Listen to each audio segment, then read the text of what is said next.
Imagine telling someone that the one guitarist who could actually make Lemmy pause mid-drink and pay attention wasn't some flashy guitar god, but a woman from North London who the industry never took seriously. Not because she lacked talent, but because she didn't fit the image.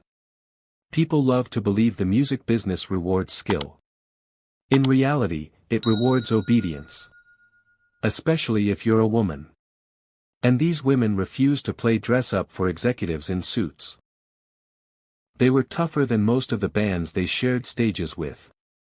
They could drink legendary metal bands under the table, play louder than anyone else on the bill, and somehow ended up with one of rock's most feared icons carrying their gear.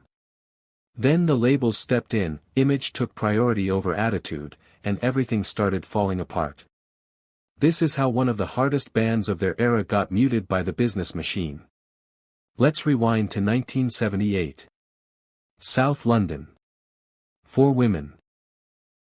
Kim McAuliffe, Enid Williams, Kelly Johnson, and Denise Dufford, have a problem. They want to start a rock band. Today that doesn't sound radical. Back then, it was practically illegal in spirit. At the time, the industry had exactly 2 boxes for women in music: manufactured pop rebels or soft folk singers with flowers in their hair. If you were a girl and wanted to play loud guitars, someone was going to tell you how to dress, smile, and stand still. These 4 weren't interested in any of that. They didn't want choreography. They didn't want approval. They wanted distortion, volume, cheap leather jackets, and pints of bitter. Music that sounded less like radio singles and more like machinery tearing itself apart. They started out as Painted Lady, eventually becoming Girlschool. No glamour, no polish, just thrift store leather, unwashed denim, and raw energy. They released their first single, Take It All Away, completely independently because no major label wanted a female band that actually played its own instruments. So they built their reputation the hard way: tiny clubs, sticky floors, air thick with smoke and sweat. And every night, they were louder and nastier than the bands sharing the bill. That's when fate intervened. One night at the Greyhound in Fulham, Lemmy Kilmister wandered in. He wasn't scouting talent. He was looking for a drink. Then he heard them play. And something clicked. Not good for a girl band. Just good. Better than everyone else in the room. Lemmy went backstage, no industry nonsense, no fake praise, and told them straight, "You're brilliant. Come on tour with us." This wasn't charity. He didn't hand out favors. He respected power. And Kelly Johnson had it in her hands. Her Gibson Les Paul looked almost oversized on her, but the way she played it. Absolute authority. The kind of lead work that makes other guitarists quietly rethink their life choices. Girlschool signed with Bronze Records, the same label as Motörhead, and suddenly they were front-row players in the new wave of British heavy metal. In 1979, they joined the Overkill tour. Picture it, a bus full of the loudest, sweatiest, most hard-living men in Britain, and 4 women who could keep up with every single one of them. On the first night, the Motörhead crew tried to mess with their soundcheck as a joke. Girlschool responded by turning everything all the way up and rattling the venue apart. The prank stopped immediately. By the end of the tour, they weren't the opening act. They were family. By 1981, Girlschool had arrived. Their album hit and run charted internationally, gold in Canada, silver in the UK. They were on top of the pops, dominating stages, and proving they belonged at the top. Then they did something no one expected. They teamed up with Motörhead. Under the name Headgirl, they recorded the St. Valentine's Day Massacre EP. The studio sessions were pure chaos, booze everywhere, volume cranked, 0 rules. But during recording, disaster struck. Motörhead's drummer, Phil "Filthy Animal" Taylor, had seriously injured his neck after a drunken fall and couldn't play. One of the loudest bands on earth, without a drummer. Silence hung in the room. Until Denise Dufford stepped forward. No drama. No speeches. She sat behind the kit and played drums for both bands. A quiet woman from South London holding together one of the wildest collaborations in metal history. And that's when everyone knew, this band was never a novelty. They were the real thing. Denise Dufford ends up behind the kit on Please Don't Touch, and she doesn't just keep time, she drags the song forward like a runaway locomotive. No finesse, no restraint, just momentum. The track explodes. It climbs all the way to number 5 on the UK charts, and suddenly this chaotic collaboration becomes undeniable proof that the chemistry is real. They even take it to television. When they perform Please Don't Touch live, there's no awkward hierarchy, no guest star energy, just mutual respect. Look at the photos from that session and it's impossible to tell where Motörhead stops and Girlschool begins. It's just leather, hair, and volume stacked on top of each other. Later that same year, they reach their absolute summit. Girlschool are booked to headline the Reading Festival. No tricks. No lasers. No explosions.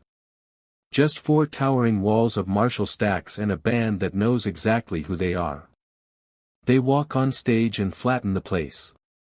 Raw, working-class power. No makeup. No posing. Just songs played hard and loud. They're strong enough that even bands like Iron Maiden suddenly have competition for attention. At this point, Girlschool have everything that matters: loyal fans, critical respect, and Lemmy's approval, which, in metal, is basically knighthood. But somewhere in a boardroom, someone gets nervous. The label starts staring across the Atlantic. America is booming with bands drenched in hairspray: Motley Crue, Rat, Quiet Riot. Big hooks. Bigger hair. Flash over grit. And the executives decide that Girlschool's rough, no-nonsense style won't sell records in suburban malls. That's where the trouble begins. By 1983, new corporate hands are involved, and they don't see a legendary band. They see a fixable product. The message is simple: you need to break America. And apparently, to do that, you can't look like you've been living in a London rehearsal space. You have to look like you stepped out of a neon-lit club on Sunset Strip. The label brings in Noddy Holder from Slade as producer. Slade are great, anthem kings. But that's the point. The label wants shiny choruses, cleaner edges, keyboards creeping into places they don't belong. Less danger. More sing-alongs. Most of all, they want an image overhaul. Leather out. Spandex in. Makeup. Teased hair.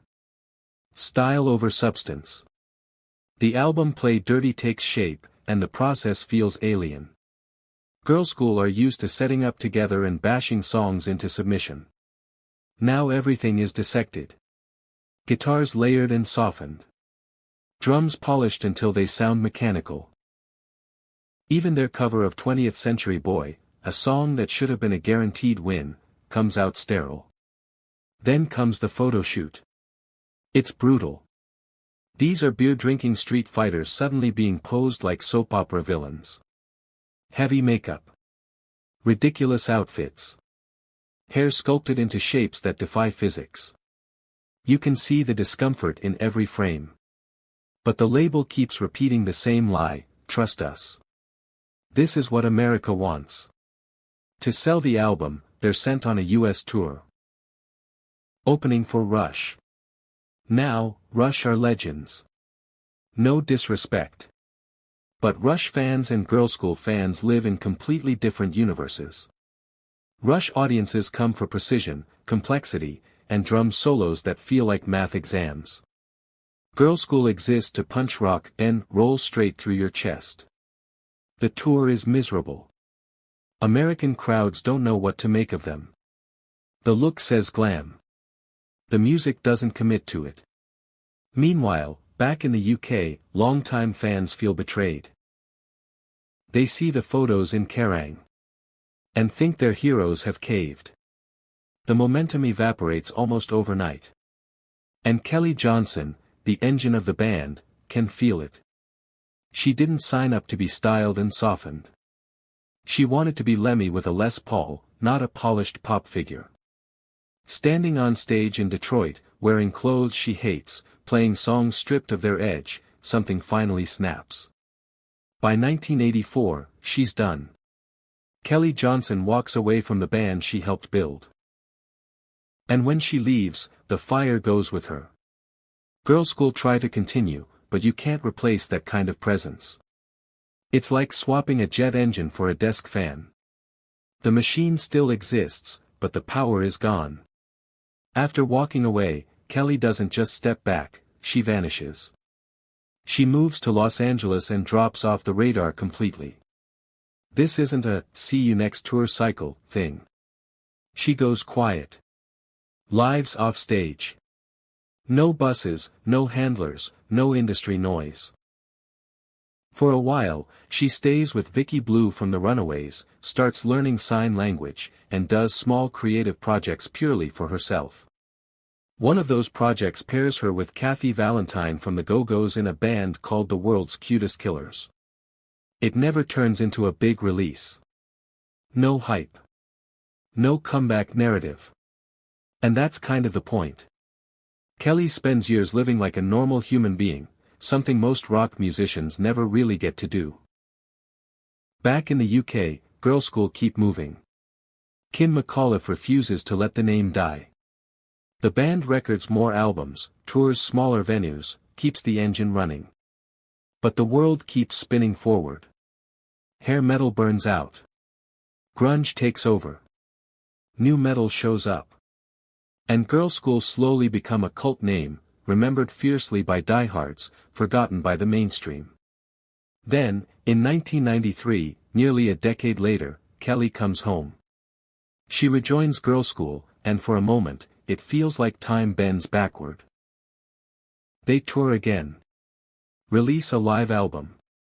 The spark is still there. The chemistry never left. The stages are smaller now, pubs instead of arenas, but no one cares. The band is whole again, and that's enough. And then reality hits. Kelly starts feeling sick. Tests turn into scans. Scans turn into the worst possible news. Spinal cancer. Aggressive. Brutal. She leaves the band again, but this time, it's not contracts or image or labels. It's survival. For 6 years, she fights. And she doesn't fight alone. Kim, Enid, Denise, they stay close. The sisterhood never breaks. But the wider rock world? Silent. No headlines.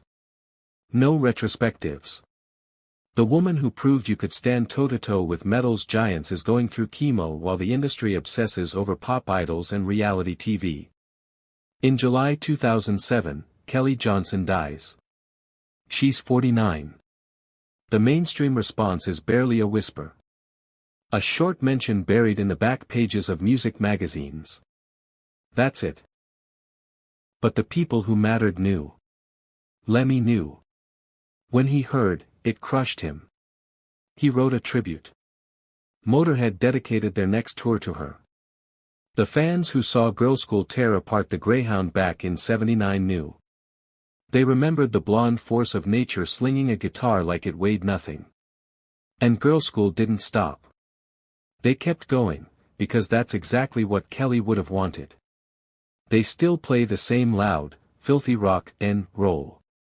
And if you listen closely to the early records, especially that first solo on Demolition Boys, you can hear it. Pure intent. No polish. No concern for image, fame, or approval. Just someone who wanted to play as hard and as honestly as possible. The industry never figured out how to sell that. So it tried to reshape it.